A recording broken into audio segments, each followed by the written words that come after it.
What's up, skeptics? It's your boy Liam, the Jung Contrarian for AFK TV. How's it going, friends? Hope you're doing well. Today, I'm going to discuss something I call the debate fallacy, or debate paradox, or maybe I don't know what either of those terms really mean, and I need to find a new name for it, but hopefully you can understand what I'm getting at. The debate paradox is basically how in a one-on-one debate, neither side is likely to change their mind to the other person's beliefs or argument or admit that they're wrong. But if there's a third party, somebody listening in on the debate, maybe an audience at a lecture hall, or viewers of a YouTube video, these people are going to have the opportunity to silently change their mind as they chin scratch and listen on, and or cherry pick the things that they believe from each side. This is the power of debate. You're not likely to change the other person's mind, but anybody listening in can be affected by both sides and have a chance to change their mind without having to outwardly admit I'm wrong or say why they agree with the person. They can just go with their gut and their bullshit meter. Let's get back on track a little bit, right? The opponent, in almost every case, will not move an inch toward your point. It may dig even deeper into the trenches, doubling down or obfuscating the issue, such as using a gish gallop, which is talking about multiple unrelated issues in a row, or personal insults, name calling, or other poor debate tactics. No, the debate is for the audience. I just saw a recent video by Aaron Ra. It's called Jehovah's Witnesses Outside American Atheist National Convention. Now, he didn't change any of these Jehovah's Witnesses' mind, and they definitely didn't change his. But you could tell by the comments, the likes, that people were affected by this debate. It started off as a 2-on-1, but then another brother stepped in for the witnesses' side, making it 3-on-1. They obviously wanted to preach and not debate, but Aaron Ra came in hot. It was like a hostile force that planted a flag on atheist turf, and we sent our biggest and baddest warrior, Troy style, to confront them. They shied away from answering questions, and a lot of their responses were basically, well, that's what you believe. Aaron Ra was asking just how they can explain magical examples in the Bible or how a snake could talk, and they had no decent responses. But also, they weren't listening. The problem with debate is pride. Neither side wants to admit they're wrong. This seems especially true when regarding matters of faith and religion. Some people have centered their entire life, community, and education around the church and its teachings. To admit they were wrong is to wake up from the matrix, gasping for air, unplugging intravenous cables, and wiping off the goo. No, they would rather stay asleep and feed the machine. No wonder why they are so afraid of becoming woke. Metaphor aside, completely reprogramming the mind out of religion is no flip of a switch. It takes years for doubts to compile, and for one's ego and pride to step aside, to fully accept that they may be surrounded by people reinforcing a lie, and not understanding how everyone could be so misguided. Are we all really that wrong? Is there really no God? No heaven or hell? Are we just made of atoms and turned to dust when we die? What's the point of anything? What's my purpose? No, don't bother yourself with those kinds of thoughts. Let's just keep believing. What's wonderful about debate is, especially those on YouTube, it gives a larger audience. Even if it was just a one-on-one conversation to start with, it allows the audience to decide for themselves. You don't have to like the video, comment, or subscribe. You can simply sit there, hear both sides, and let your bullshit meter do the rest. Now, many bullshit meters are faulty. I argue we basically need a full psychological and educational reboot as human society, something of a humanity update. Human OS Snow Leopard, or whatever. Unfortunately, this reboot may take a few generations, and I say this with no joy. We may have to simply wait for the faulty models to become obsolete before the tide shifts. Basically, we're waiting for boomers to pass away. My parents are both baby boomers and deeply religious. This is why I'm bittersweet about the coming shift. No argument can change my parents' minds about religion, Anytime we discuss it, they have the audacity to ironically say I shouldn't push my beliefs, or lack thereof, onto them, while they did so to me for my entire childhood. What's the upshot?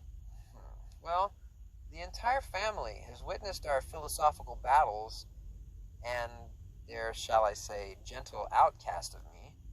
Most of my family consists of my 4 sisters, all married with children. I mention this because I've noticed a slight empathy toward me. Even though each of my sisters is a believer to varying degrees, they all have mentioned something to the effect of, well, I believe in God, but I'm not cuckoo for Cocoa Puffs like Mom and Dad.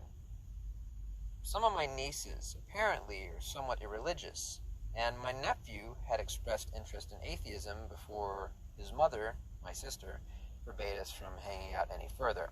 Yes, it was because I was influencing him to the dark side. Anywho, it shows that having the discussions matter.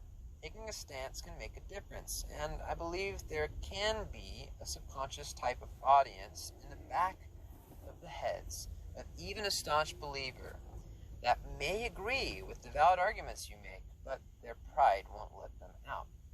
Don't stop debating. Don't let it get ugly. Don't get into physical altercations over religion. If you do, you would literally be fighting over nothing. Know when to back off or stand down, but don't be intimidated or lied to without pushing back with a little knowledge and wisdom and some skepticism. If you're an atheist, there's still a good chance that you're the first one a lot of people have ever met. We're still very much in the shadows and in the closet, mostly because the general public equates us next to rapists and murderers on their ability to trust us or do things like vote for us. But that's their issue.